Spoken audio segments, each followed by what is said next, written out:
यात्रा में आपको पता है जितना हल्का होकर चलते हैं उतनी यात्रा अच्छी रहती है, लेकिन हमने इकट्ठा करना शुरू कर दिया। नाम, मान, शान, देह के अलग अलग धर्म, अलग अलग पद, पोजीशन, धन संपत्ति, संबंध, हर चीजें हमने इकट्ठी करनी शुरू कर दी। इसलिए क्या हो गया, बोझ चढ़ता गया, जैसे बोझिल होते गए। और जितना बोझ साथ में होता है उतनी यात्रा थोड़ी तकलीफ वाली होती जाती है, सहन करना पड़ता है। तो ऐसे हमारे भी बोझ चढ़ता गया और बोझिल होते गए हम। कहीं सूक्ष्म में भी इशारा मिलता, समझ मिलती कि हम तो आत्मा है और ये सब तो यहीं छोड़ के जाना है, पर उस बोझ के कारण हम कुछ समझ ही नहीं सके। समझाने के अलग अलग तरीके हमारे सामने आए, कोई धर्म ग्रंथ के रूप में, कोई धर्म पिता के रूप में, अलग अलग रूप से अलग अलग बातें समझाने के लिए हमें प्रयास किया गया, लेकिन हम इतने बोझ में दबे हुए थे कि उन सब चीजों में भी हम अपना अस्तित्व नहीं समझ सके। और ये यात्रा अब अपने अंतिम पड़ाव पर पहुंची, जब स्वयं विश्व नियंता परमात्मा पिता ने हमें सिलेक्ट किया और हमको वरदान के रूप में ये दिव्य ज्ञान दिया। देखिए, ये ज्ञान, ईश्वरीय ज्ञान, ये तो ओपन है, टीवी में भी आता है, यूट्यूब में भी आता है, किताबें भी हमने हजारों को दी होगी, लाखों को हमने किताबें दी होंगी, पर्चे दिए होंगे, पर कहाँ कौन समझ पाता है। ये तो भगवान की, शिव बाबा की कृपा हुई हमारे पर, जो हमें दिव्य बुद्धि का वरदान मिला और हमारी बुद्धि ने इस चीज को समझा। नहीं तो हमारे से कई ज्यादा पढ़े लिखे लोग दुनिया में है, हमारे से कई ज्यादा अनुभवी लोग दुनिया में है, जिन्होंने सारे के सारे धर्म ग्रंथ पढ़े हुए हैं, ऐसे स्कॉलर्स भी दुनिया में है, लेकिन ये ज्ञान बाबा की कृपा से हमको समझ में आया। हमारा कल्प पहले वाला पार्ट था, इसलिए हमको समझ में आया और हमने अपने आप को पहचाना कि मैं यात्रा करने वाला, मैं ज्योति बिंदु हूं, आत्मा हूं, अजर अमर अविनाशी हूं, शिव बाबा की संतान हूं। और यह शरीर, इस शरीर के संबंधी, इस शरीर से जुड़ी हुई चीजें, ये सब कुछ विनाशी है, यहीं पर रह जाने वाला है, ये कुछ भी साथ नहीं आएगा। पर साथ क्या आएगा? दुनिया में तो कहते हैं कि खाली हाथ आए हैं, खाली हाथ जाना है। यह कहते हुए भी सब कुछ इकट्ठा करते हैं, लेकिन हमें पता है कि हम संस्कारों सहित आए थे और अभी दिव्य संस्कारों को भर के जाना है। पुण्य की कमाई, दुआओं की झोली भर के जाना है, खाली हाथ नहीं जाना है हमें, लेकिन हमें आगे की यात्रा के लिए कमाई करके भरतू होके जाना है। लोग उस यात्रा के लिए तैयारी करते हैं और कभी अचानक निकलना पड़े तो मुश्किल होती है कि कैसे कपड़े लेवे, क्या क्या लेवे, कैसे यात्रा करेंगे, टाइम नहीं दिया हमको, पहले बताना चाहिए था।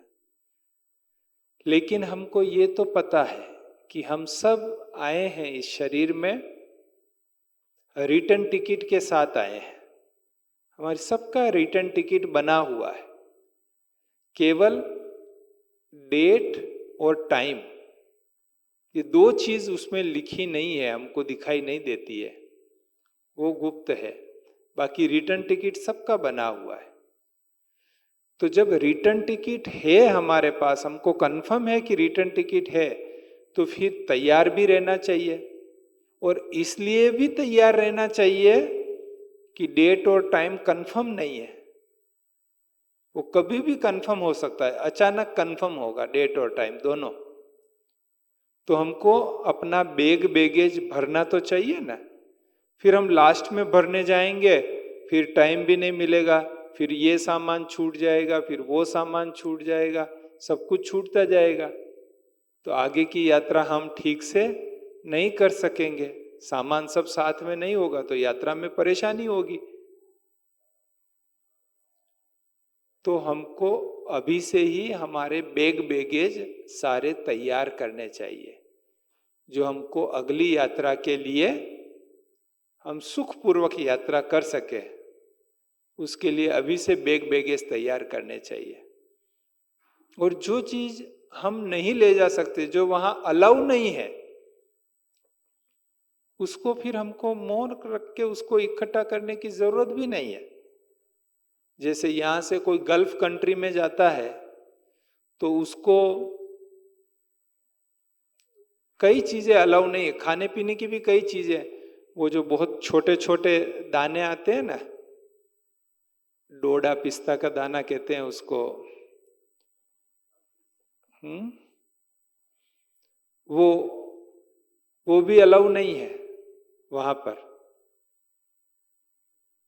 तो हम नहीं ले जा सकते हैं, तो हमको वो अपने बैग में नहीं रखने चाहिए।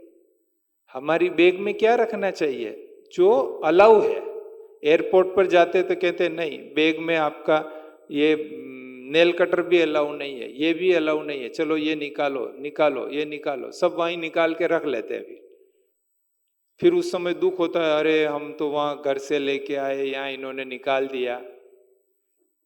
तो ऐसे ही हमारी आगे की यात्रा के लिए जो अलाउ है, वो चीजें हमको इकट्ठी करनी चाहिए, वो चीजें हमको अपने बैग में भरनी चाहिए, ताकि आगे की यात्रा हम कर सकें। और ये यात्रा पर सबको जाना ही होगा। रिटर्न टिकट हर एक का कंफर्म ही होगा ही होगा, आज नहीं तो कल होगा, लेकिन होता ही है, सबका होता है। पर जब तक हैं यहां, तब तक हम इस कॉन्शियसनेस को भुला नहीं देवे। और हमको तो पता है कि हमको तो अगली यात्रा पर जाने से पहले घर जाना है, वह भी हमको स्मृति में है। तो आज बाबा ने विशेष वरदान में कहा कि ये शरीर को भी अमानत समझना है। तो ये अमानत क्या होता है? आप जानते हैं अमानत किसको कहते हैं? अगर आपको एग्जाम्पल दूं, आप बैंक में जाते हैं, 1 लाख रुपया कैश लेके जाते हैं, ले जाके आप कैशियर को देते हैं कि 1 लाख रुपया लीजिए, वो रख लेता है। क्या वो 1 लाख रुपया कैशियर अपने घर ले जाएगा? या उसको एक लैपटॉप खरीदना है तो वो 1 लाख रुपया बाजार में ले जाके लैपटॉप खरीद लेगा उससे? उसको जरूरत है ना, रुपया भी तो आ गया और जरूरत भी है, वो नहीं ले सकता है। क्यों नहीं ले सकता है? क्योंकि उसको पता है कि ये तो अमानत है, ये तो किसी का है जो यहां पर केवल रखना है, वापिस वो लेने आएगा और उसको वापिस देना पड़ेगा। उसको पता होने से वह उसको घर नहीं ले जा सकता, अपनी इच्छा के मुताबिक उसको यूज नहीं कर सकता, उसको अमानत के रूप में रखना पड़ता है। तो अभी जब हमें ये 84वां जन्म मिला है, तो ये 84वां जन्म हमको किसने दिया? शिव बाबा ने ब्रह्मा बाबा के द्वारा दिया। तो जो देता है उसकी अमानत होती है ना। वो 1 लाख रुपया दिया तो वो उसकी दी हुई अमानत है जिसको हमको संभालना है। हाँ, वो हो सकता है कि हमको एक चिट्ठी लिख के देवे उस कैशियर को, जिसको चेक कहते हैं, कि इस 1 लाख में से 25,000 रुपया आप इस व्यक्ति को दे दो। तो क्या करेगा? देगा ना। जिसका है उसने लिख के दिया कि इसको यहां दो, तो वो उसको दे देगा। तो ऐसे ही अभी हमारे पास जो अमानत है, ये शरीर, शरीर के साधन, ये किसकी अमानत है? ये शिव बाबा और ब्रह्मा बाबा की अमानत है। और अमानत है तो अभी हमको यूज कैसे करना है? अपनी मन मर्जी से करेंगे या उनकी जो श्रीमत है उसके अनुसार करेंगे? क्या कहेंगे? श्रीमत के अनुसार करना पड़ेगा। अगर हम अपनी मन मर्जी से इस अमानत को यूज करते हैं, अगर वहां कैशियर अपनी मन मर्जी से वो 1 लाख रुपये का यूज कर लेता है, तो क्या होता है? उसको जेल भी हो जाती है, सजा मिलती है, पेनल्टी लगती है। ऐसे ही अगर हम भी शिव बाबा और ब्रह्मा बाबा की दी हुई अमानत को अपनी मर्जी से यूज करते हैं, तो हमें भी सजा मिलती है, हमें भी दंड मिलता है, हमें भी जेल हो सकती है, विकारों की जेल, दुखों की जेल। और सजा क्या? बाबा की याद नहीं रहे, यह भी बड़ी सजा है। हमको अतीन्द्रिय सुख का अनुभव नहीं हो, यह भी बड़ी सजा है। 21 जन्मों का गायन है कि भगवान 21 जन्मों का वर्षा देते हैं विशेष। तो 21 जन्म में पहला जन्म तो यही है, बाकी सतयुग के 8 और त्रेता के 12, 20 और ये एक 21 जन्म। तो इस जन्म में अगर हम सदा खुशी का अनुभव नहीं करते हैं, अतीन्द्रिय सुख का अनुभव नहीं करते हैं, तो ये क्या हो गया? सजा हो गई हमारे लिए। तो ये सजा क्यों मिलती है? जब हम अमानत में खयानत करते हैं। जिसकी अमानत है उसको पूछे बिना यूज कर लेते हैं। तो अभी क्या करें? कैसे करें? अमानत समझ के कैसे हम व्यवहार में आए? चलो, ये हमने समझ लिया कि अमानत है, अब व्यवहार में कैसे आए? तो बहुत सरल है। जिसकी अमानत है उसको पूछने का, पूछ के करने का, बता के करने का। बाबा, अच्छा आज उनसे मिलूं? बाबा, वहां जाऊं? बाबा, ये पढ़ूं? बाबा, ये खाऊं? अच्छा बाबा, ऐसा करूं? पूछने का ना, उसमें दिक्कत क्या है? प्रॉब्लम कहां है? उसकी अमानत है, उसका दिया हुआ है, उसको पूछे ना हम, बार बार पूछें। हमारे घर में, हमारे कमरे में, हमारे सेंटर पर, हमारी दुकान में, हमारी ऑफिस में बाबा का फोटो तो होता ही है। तो उसको फोटो नहीं समझो ना, आप यही समझो कि बाबा बैठा है और उसको पूछ रहे हैं, और उससे हमको टचिंग हो जाएगी। हमने पूछा, उसके बाद उसकी जवाबदारी है कि वो हमको कैसे टच करता है, कैसे मना करता है, कैसे हाँ करता है, वो उसकी जवाबदारी। हम विश्वास के साथ उससे बात तो करें। हम केवल फोटो समझ के उसको ये कर लेते हैं, डोंट केयर कर लेते हैं, टेक इट ग्रांटेड ले लेते हैं। उसके बजाय वो बैठा है, हमने बिठाया है, तो हम पूछें बाबा ऐसा करें, अभी जाएं, ये करें, ये पढ़ें, जो भी है, जो भी करना हो बार बार पूछें। वो आपको ये तो नहीं कह रहा है कि मेरे को क्यों बार बार पूछते हो, उल्टा वो तो ये कहता है कि यूज मी, मेरे से पूछो, मेरे से बात करो, मुझे साथ में रखो, मेरे साथ कंबाइंड रहो। वो तो बार बार ये कहता है। और भागवत में और रामायण में दोनों में एक बहुत सुंदर दृष्टांत आता है।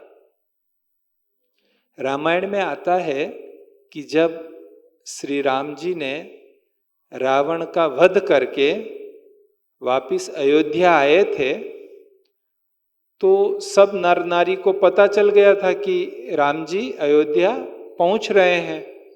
तो अयोध्या के बाहर उनका पुष्पक विमान उतरा। वहां बहुत बड़ा बगीचा था, मैदान था, वहां पे वो उतरे। सब अयोध्या वासी वहां पहुंच गए। अब सबको बहुत इच्छा थी कि मैं श्री राम जी से व्यक्तिगत मिलूं, ये सबकी बहुत इच्छा थी। अब एक राम जी हजारों अयोध्यावासी सबसे व्यक्तिगत कैसे मिले? तब उन्होंने लीला रची, और लीला रच के जितने अयोध्यावासी थे उतने राम बन गए, और राम बन के हरेक से व्यक्तिगत मिले। हरेक को वो सुख का अनुभव हुआ कि हाँ, मैं श्री राम जी से व्यक्तिगत मिला, व्यक्तिगत उनसे बात की, व्यक्तिगत उनसे गले लगा, व्यक्तिगत उनसे मुझे दृष्टि मिली, मुझे आशीर्वाद मिला। वो हरेक को अनुभव हुआ वहां पर। और ऐसे ही कृष्ण के बारे में भी कहते हैं कि हर गोपी संग कृष्ण, हर गोपी कृष्ण को अपने साथ अनुभव करती थी। हर गोपी यही समझती कि कृष्ण मेरा है, मेरे साथ है। ये भागवत में वर्णन आता है। ये किसका गायन है, किस समय का गायन है? ये संगम का गायन है, अभी का गायन है। तो भले बाबा सर्वव्यापी नहीं है, भगवान खुद कहता है मैं सर्वव्यापी नहीं हूं, परंतु वो निराकार है। निराकार होने से हम अपने साथ रख सकते हैं, अपने साथ अनुभव कर सकते हैं, हम जब चाहे तब उनसे बात कर सकते हैं। ये एक बड़ा रहस्य है, जिस रहस्य को हम समझते हैं, दुनिया वाले उसे सर्वव्यापी समझते हुए भी कहीं नहीं मानते। दुनिया वाले भगवान को क्या कहते हैं? कण कण में है, सर्वव्यापी है। और कहें कि मेरे में भगवान है, नहीं नहीं, तेरे में भगवान कहां से आएगा? एक तरफ कह रहे हैं कण कण में है, सर्वव्यापी है, पर वो कहीं नहीं मानते उसको, कहीं विश्वास नहीं होता कि हाँ ये भगवान है। और हम कहते हैं कि वो परमधाम निवासी है, परंतु हम उसको सर्वत्र अनुभव कर सकते हैं, कहीं पर भी हमारे साथ अनुभव करते हैं, कभी भी हमारे साथ अनुभव करते हैं। तो हम इस अमानत को यूज करते हुए हम प्रैक्टिस करेंगे ना, इस प्रकार से बाबा से बात करके अमानत को यूज करने की, तो आप अनुभव करेंगे इतना मजा आएगा।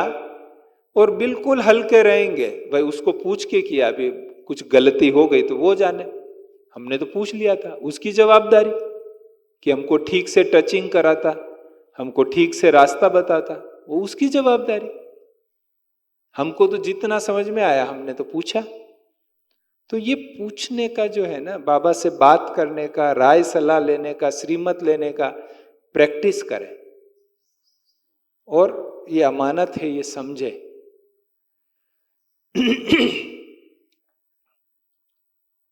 बाकी बैग बैगेज जरूर हम तैयार करें, क्योंकि ये यात्रा पर कभी भी निकलना हो सकता है। संगम युग शिव बाबा ने ज्ञान मुरली में कई बार सुनाया कि करीब 100 साल का है। 100 साल में से 85 इयर्स तो ऑलमोस्ट पूरा होने आया है, केवल 15 साल बचे हैं। और जो बड़ों से सुनते थे कि 15 साल तो स्थापना में जाएंगे,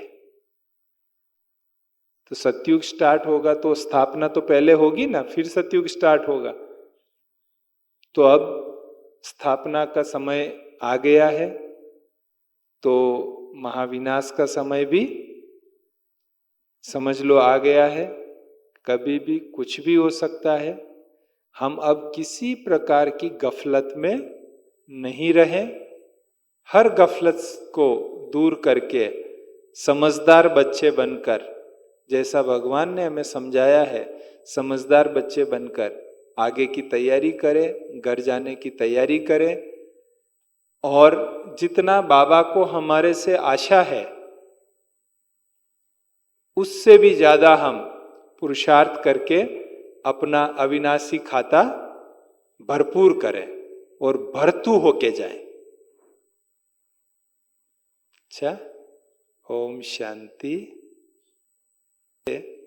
आज 12 तारीख, आज हमारा भी यहाँ से विदाई का समय है। आप सबसे छुट्टी लेके हम भी मधुबन के लिए प्रस्थान करेंगे। हम आदरणीय लक्ष्मी बहन जी को बहुत बहुत धन्यवाद करते हैं, जो बहुत स्नेह से हमें यहाँ बुलाया और पालना दी, हमारे समय को सफल कराया। और आप सभी होवनहार देवताओं से नयन मुलाकात कराई, मिलन मनाया। इतना अलौकिक सुख और आनंद मिला, उसके लिए हम बहुत बहुत बहन जी का धन्यवाद करते हैं। और कई तीर्थ स्थान पर जाने का मौका मिला। बाबा का एक एक सेंटर तीर्थ स्थान है, तो तीर्थ स्थान पर जाने का मौका मिला। कहीं नवरात्रि चल रही है, कहीं देवियों के प्रत्यक्ष दर्शन करने का मौका मिला। तो कितना भाग्य इस आत्मा का जमा हुआ है इस एक वीक में। और आदरणीय करुणा भाई जी, उनका भी हम धन्यवाद करते हैं, जिन्होंने हमें हर प्रकार से भरपूर किया, गाइड किया। और आप सभी बहनें भाई, जिन्होंने हमें अलग अलग प्रकार की सेवाएं दी, उन सब का भी हम बहुत बहुत धन्यवाद करते हैं। बाकी तो ये अलौकिक परिवार है, मिलना होता ही रहेगा, चाहे यहाँ मिले, चाहे मधुबन में मिले, चाहे और कहीं पर भी मिले। मिलन मुलाकात होती रहेगी, ज्ञान चर्चा होती रहेगी, नयन मुलाकात होती रहेगी। अच्छा, ओम शांति, ओम शांति, ओम शांति।